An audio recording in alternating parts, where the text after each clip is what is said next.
Ito yung klase ng pabango na kapag ginagamit mo siya, actually, it exudes elegance, femininity, confidence, and sexy.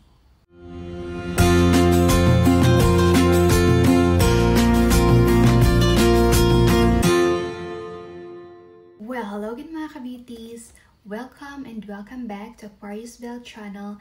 And if you're new sa aking channel, please do subscribe for good and click the notification bell para lagi kayong updated kapag may bago akong uploads. Para sa video natin ngayon, product review ulit tayo pero hindi na siya skincare para maiba naman. This video will be about unboxing and review of my favorite floral and powdery scent.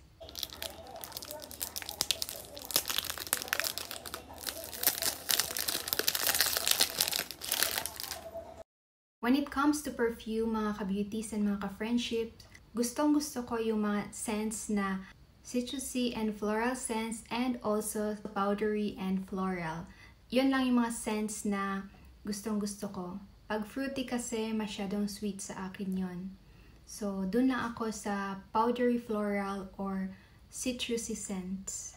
And for today's video, ito ang review natin. It's the Chloe Eau De Parfum and second bottle ko na to. Alright mga ka-beauties, dito muna tayo sa packaging. Super dainty ng kanyang packaging from the backs to the bottle of the perfume. Itong bottle niya is parang may plates. Just beautiful, plus add to that may dainty bow pa siya. Last time 50 ml yung binili ko. This time 75 ml na kasi may budget na ako for that. And isa pa, naka-sale kasi siya. From 390 plus down to 267 in shekels. There are about 8 notes sa fragrance na ito. Ang kanyang top notes are peony, lychee, freesia. Middle notes naman niya, rose, magnolia, and maggot.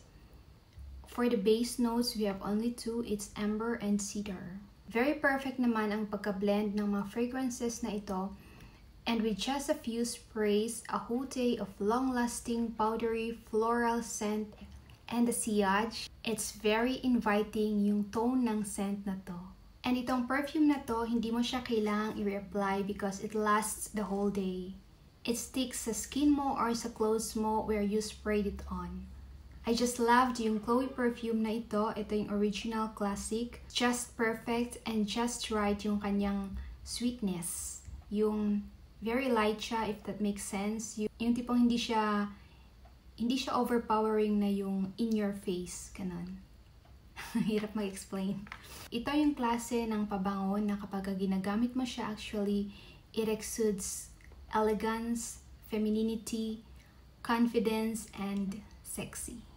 I call this springtime in a bottle kasi every time na ginagamit ko siya, it reminds me of flowers in bloom.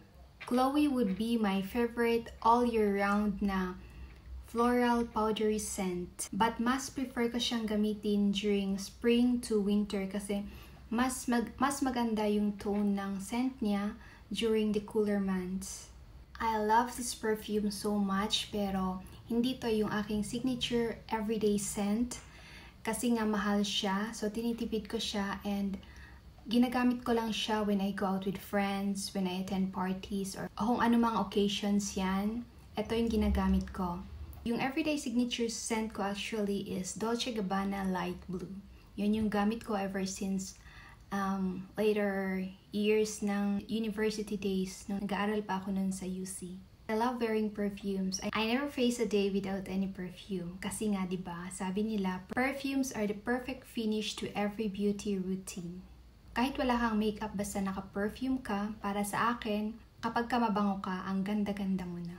And ang linis-linis. Okay mga ka-beauties, mga ka-friendships, so yun yung ating unboxing and mini review ng Chloe Eau De Parfum Natural Spray. Thank you for watching. Be happy and be healthy.